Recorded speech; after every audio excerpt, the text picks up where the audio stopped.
L'Allemagne était le moteur économique de l'Europe, la puissance industrielle qui faisait trembler ses concurrents, le pays des ingénieurs brillants, de la précision mécanique, de l'excellence manufacturière. Volkswagen, BMW, Mercedes, Siemens, BASF, Bosch, des noms qui évoquaient la qualité allemande inégalée. Pendant des décennies, l'Allemagne a dominé l'industrie européenne grâce à une formule simple mais efficace. Une main-d'œuvre qualifiée, une culture de l'ingénierie et surtout une énergie abondante et bon marché. Mais au cours des 20 dernières années, l'Allemagne a commis une erreur stratégique monumentale qui est en train de détruire son économie. Une erreur qui coûtera au final plus de 500 milliards de dollars et qui transformera le géant industriel européen en un cas d'école de mauvaise planification énergétique. Cette erreur s'appelle l'Energiewende, la transition énergétique allemande. Et c'est le piège de l'énergie verte le plus coûteux de l'histoire moderne. Pour comprendre l'ampleur de cette catastrophe, il faut revenir aux origines de l'Energiewende. Après la catastrophe de Fukushima au Japon en 2011, l'Allemagne a pris une décision radicale sous la pression de l'opinion publique et des mouvements écologistes. La chancelière Angela Merkel, physicienne de formation pourtant, a annoncé la fermeture de toutes les centrales nucléaires allemandes d'ici 2022. C'était une décision politique, émotionnelle, pas une décision basée sur une analyse économique rationnelle. L'Allemagne allait remplacer le nucléaire, une source d'énergie fiable, prévisible et à faible émission de carbone, par des énergies renouvelables, principalement l'éolien et le solaire. Sur le papier, cela semblait idéaliste et progressiste. Dans la réalité, c'était une catastrophe en préparation. Le problème fondamental avec l'éolien et le solaire est qu'ils sont intermittents. Le vent ne souffle pas toujours quand vous en avez besoin. Le soleil ne brille pas la nuit, ni pendant les mois d'hiver sombres. Une économie industrielle moderne ne peut pas fonctionner avec une alimentation électrique intermittente. Les usines ont besoin d'électricité 24 heures sur 24, 7 jours sur 7. Les aciéries, les usines chimiques, les fonderies, les lignes de production automobile ne peuvent pas s'arrêter quand le vent cesse de souffler. Pour compenser cette intermittence, vous avez besoin soit de capacités de stockage massives, soit de centrales de secours qui peuvent démarrer rapidement quand les renouvelables ne produisent pas. L'Allemagne n'a pas résolu le problème du stockage, parce que la technologie n'existe tout simplement pas à l'échelle nécessaire. Les batteries sont encore beaucoup trop chères et insuffisantes pour stocker l'électricité nécessaire à une économie industrielle pendant les périodes prolongées sans vent ni soleil. L'Allemagne s'est donc tournée vers les centrales au gaz naturel comme solution de secours. Le gaz peut démarrer et s'arrêter rapidement, combler les trous dans la production renouvelable. Mais voici le problème. L'Allemagne ne produit pratiquement pas de gaz naturel. Elle doit l'importer. Et d'où l'Allemagne importait-elle la majorité de son gaz? De la Russie, via les gazoducs Nord Stream, construits spécifiquement pour alimenter l'industrie allemande. Pendant des années, cette dépendance au gaz russe a fonctionné. Le gaz était bon marché, abondant, et Moscou était un fournisseur fiable. Les entreprises allemandes bénéficiaient d'une énergie relativement bon marché et l'Energiewende semblait progresser, du moins en apparence. L'Allemagne installait des milliers d'éoliennes et couvrait ses toits de panneaux solaires. Les statistiques sur la production d'énergie renouvelable étaient impressionnantes. Mais sous la surface, l'économie allemande devenait de plus en plus vulnérable. Elle avait abandonné le nucléaire, elle avait fermé ses mines de charbon sous la pression écologiste, et elle dépendait maintenant massivement d'un partenaire géopolitiquement instable pour son approvisionnement énergétique critique. Puis vint la guerre en Ukraine en février 2022. Du jour au lendemain, toute la stratégie énergétique allemande s'est effondrée. Les sanctions occidentales contre la Russie et les représailles russes ont coupé les flux de gaz naturel vers l'Allemagne. Les gazoducs Nord Stream ont été sabotés. Le prix du gaz naturel en Europe a explosé, multiplié par 10 en quelques mois. Soudain, l'Allemagne se retrouvait dans une crise énergétique existentielle. Les entreprises industrielles qui dépendaient d'une énergie bon marché faisaient face à des factures énergétiques catastrophiques. Certaines usines ont dû fermer temporairement. D'autres ont réduit leur production.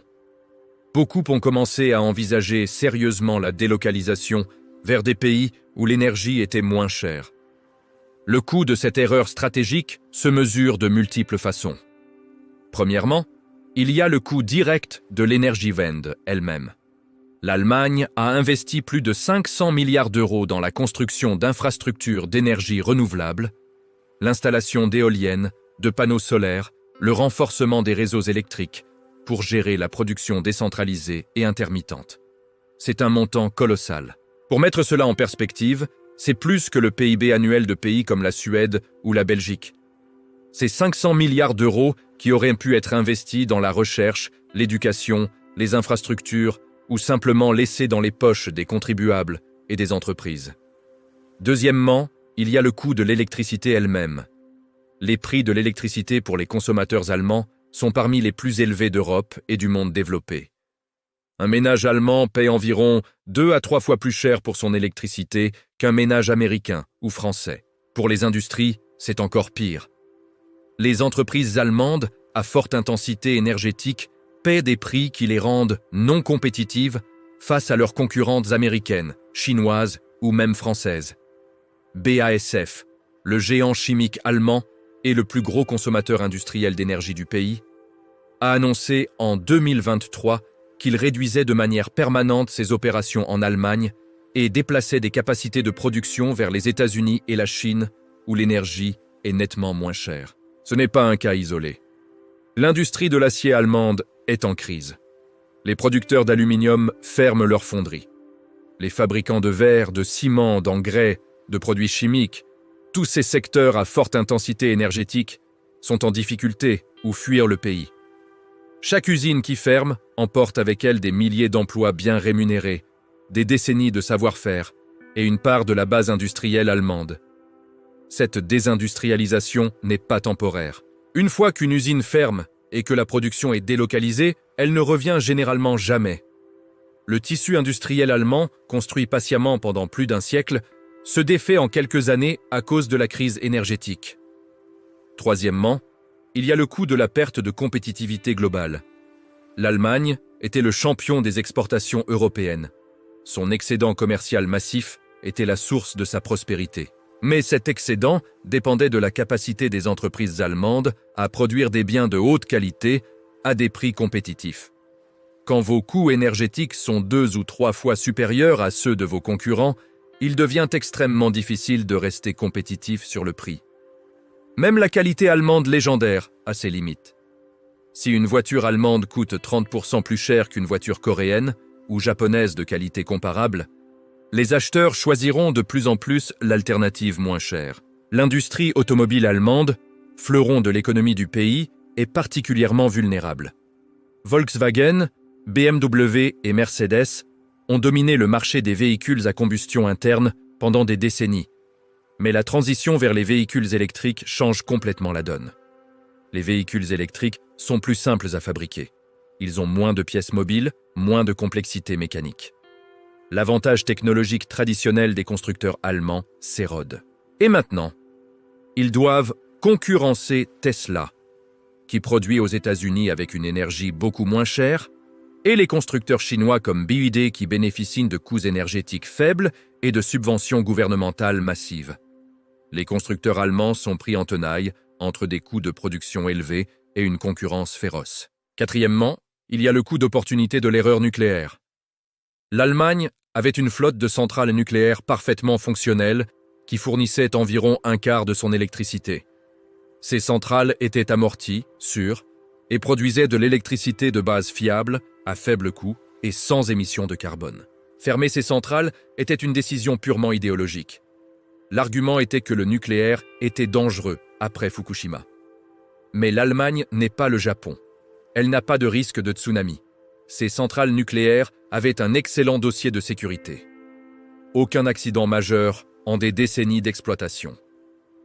Fermer ces centrales et les remplacer par des énergies intermittentes et du gaz russe était objectivement une mauvaise décision économique et même environnementale.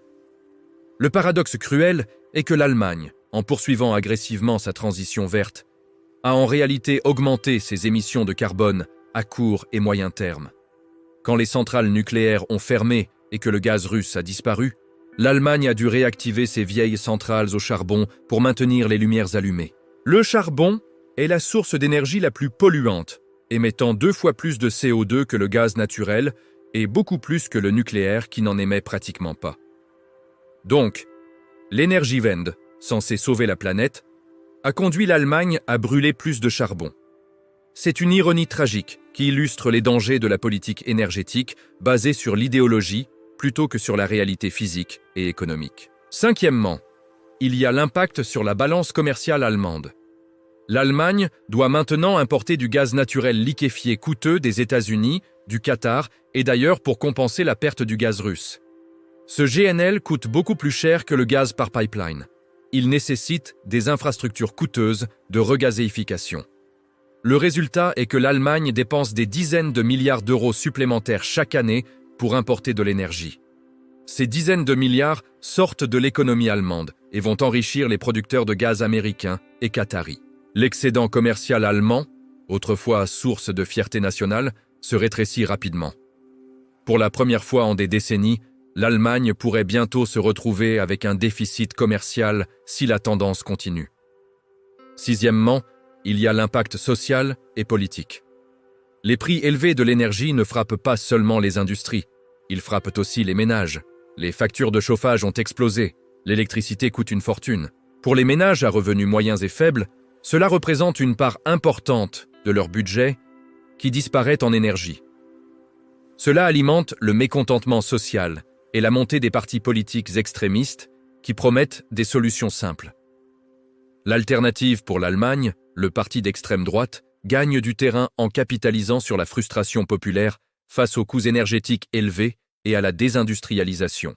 Alors, comment l'Allemagne en est-elle arrivée là? Comment un pays réputé pour sa rigueur, sa planification minutieuse, son pragmatisme, a-t-il pu commettre une erreur stratégique aussi monumentale? La réponse est un mélange de politique, d'idéologie et d'orgueil. Le mouvement écologiste allemand est extrêmement puissant, politiquement. Le Parti vert fait partie du gouvernement et a une influence disproportionnée sur la politique énergétique. Ces écologistes sont profondément antinucléaires pour des raisons historiques liées au mouvement pacifiste de la guerre froide. Pour eux, fermer les centrales nucléaires était un objectif idéologique non négociable, indépendamment des conséquences économiques. Les politiciens allemands ont également fait preuve d'une naïveté géopolitique stupéfiante. Ils croyaient sincèrement que la dépendance économique mutuelle entre l'Allemagne et la Russie garantirait la paix. L'idée était que si l'Allemagne achetait du gaz russe et si la Russie avait besoin des revenus de ses ventes, aucun des deux pays n'aurait intérêt à un conflit. Cette théorie de l'interdépendance économique comme garantie de paix était séduisante, mais fausse. Elle ignorait complètement la réalité que la Russie, sous Poutine, était prête à sacrifier les revenus gaziers pour des objectifs géopolitiques. Elle ignorait que l'énergie n'est pas seulement une marchandise, mais aussi une arme. Il y avait aussi un élément d'orgueil technologique. Les Allemands croyaient que leur excellence en ingénierie leur permettrait de résoudre les défis techniques de la transition énergétique. Ils pensaient pouvoir construire suffisamment d'éoliennes et de panneaux solaires, développer suffisamment de capacités de stockage, moderniser suffisamment le réseau électrique pour faire fonctionner le système. Cette confiance s'est révélée mal placée. Les lois de la physique et de l'économie ne se plient pas à la volonté politique ou à l'excellence en ingénierie. L'intermittence des renouvelables reste un problème fondamental que personne n'a résolu de manière économiquement viable à grande échelle. Maintenant, l'Allemagne se retrouve dans une position extrêmement difficile. Elle ne peut pas facilement revenir en arrière. Les centrales nucléaires sont fermées et démantelées. Les reconstruire prendrait plus d'une décennie et coûterait des centaines de milliards d'euros supplémentaires. Elle ne peut pas non plus simplement revenir au gaz russe, même si elle le voulait. Les relations sont définitivement rompues et les infrastructures endommagées. Elle est coincée avec un système énergétique coûteux, peu fiable et qui rend son industrie non compétitive. Les options qui restent sont toutes mauvaises. L'Allemagne peut continuer sur la voie actuelle, accepter la désindustrialisation progressive, voir ses entreprises partir vers des cieux énergétiques plus cléments et se transformer lentement en une économie de services avec un niveau de vie en déclin. Elle peut essayer d'accélérer encore plus la construction de renouvelables dans l'espoir qu'éventuellement le problème se résoudra, mais cela nécessiterait des centaines de milliards d'euros supplémentaires d'investissement sans garantie de succès. Elle peut tenter de construire rapidement de nouvelles centrales au gaz et des terminaux GNL pour sécuriser son approvisionnement, mais cela la rendrait dépendante d'importations coûteuses à perpétuité. Ou elle peut, et c'est politiquement presque impossible, admettre son erreur et reconsidérer le nucléaire, mais le temps perdu et les ressources gaspillées ne reviendront jamais. La tragédie de l'erreur allemande ne se limite pas à l'Allemagne, c'est toute l'Europe qui en souffre. L'Allemagne était le moteur économique qui tirait le reste du continent. Quand l'Allemagne ralentit, toute l'Europe ralentit. L'industrie allemande est intégrée dans des chaînes de valeur européennes complexes. Les fournisseurs polonais, tchèques, slovaques, italiens, français dépendent des commandes des entreprises allemandes. Quand BASF ferme une usine en Allemagne, ce ne sont pas seulement des emplois allemands qui disparaissent, ce sont aussi des emplois chez les fournisseurs dans toute l'Europe. L'effet domino est considérable. L'erreur allemande devrait servir de leçon au reste du monde sur les dangers de la politique énergétique, basée sur l'idéologie, plutôt que sur la réalité économique et physique. La transition vers des énergies plus propres est nécessaire à long terme. Personne ne conteste cela. Mais cette transition doit être gérée de manière pragmatique, en tenant compte des réalités technologiques, économiques et géopolitiques. Fermer des centrales nucléaires, parfaitement fonctionnelles, tout en dépendant du gaz d'un adversaire géopolitique pour compenser l'intermittence des renouvelables, n'était pas du pragmatisme. C'était de l'idéologie pure et simple, et l'Allemagne paie maintenant le prix de cette idéologie. Un prix de 500 milliards de dollars et qui continue d'augmenter chaque jour.